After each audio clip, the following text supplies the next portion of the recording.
बिहार की धरती कृषि के लिए सबसे उपयुक्त है, चाहे पारंपरिक धान गेहूं की फसल हो या फलों एवं सब्जियों की खेती हो। यहाँ सब कुछ अच्छी तरह फलता फूलता है और यहाँ के मेहनतकश किसान खेती की नई नई तकनीकें अपनाकर नित नए आयाम रच रहे हैं।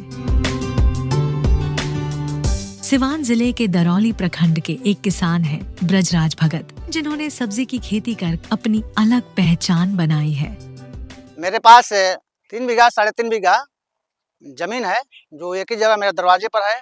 उसमें हम विशेष करके साग सब्जी का खेती करते हैं, जिसमें कि उन्नत खेती के लिए आत्मा द्वारा समय समय पर हमको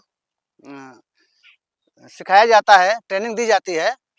ब्रजराज भगत बलुआ मठिया ग्राम के निवासी हैं। ये पिछले 30 सालों से खेती कर रहे हैं।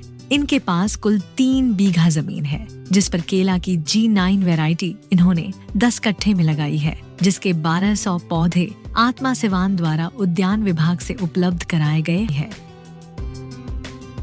आत्मा सिवान द्वारा ब्रजराज जी को एक क्षमता संवर्धन के लिए विभिन्न प्रशिक्षण संस्थानों में भेजा जा चुका है।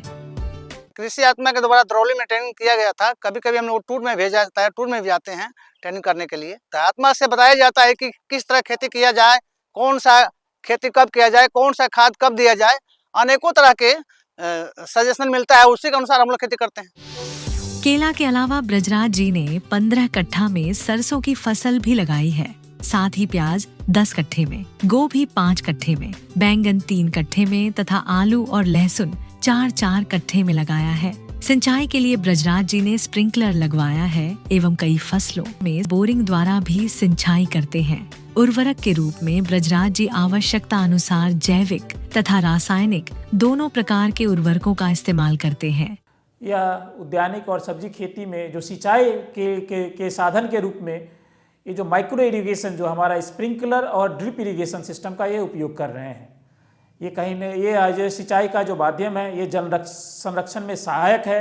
साथ साथ ये जो इस विधि से सिंचाई से जो जल है वो डायरेक्ट पौधे के जड़ में जाता है, पौधा का अत्यधिक विकास होता है और जो हमारे जो खाद है, खाद की उपलब्धता, जो न्यूट्रिएंट है उसकी उपलब्धता आसानी से पौधे को हो पाता है, जिससे पौधे का उत्तरोत्तर विकास होता है और सही समय पर इसकी फ्रूटिंग होती है।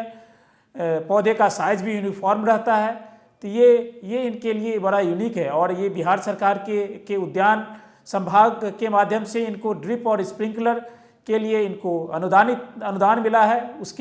उससे ये लाभ उठा रहे हैं। अपने यहाँ उपजी सब्जियों की बिक्री ब्रजराज जी स्थानीय बाजार में करते हैं। अगर आय की बात करें तो इन फसलों से इन्हें कुल मिलाकर साल के 3 लाख रुपए प्राप्त होते हैं। सिंचाई के स्प्रिंकलर है, बोरिंग है, मशीन है। स्प्रिंकलर हमको उद्यान विभाग से मिला है। जैविक और ये रासायनिक दोनों तरह के करते हैं। जब जब जिसका आवश्यकता पड़ता है वो देते हैं। लगभग 2-2.5 लाख रुपया हो जाता है सब खर्चा साट करके। वैसे हम मवेशी भी पालते हैं। आत्मा सिवान के तकनीकी विशेषज्ञ ब्रजराज जी के खेतों पर आकर इनकी फसलों में होने वाली समस्याओं का निवारण करते हैं।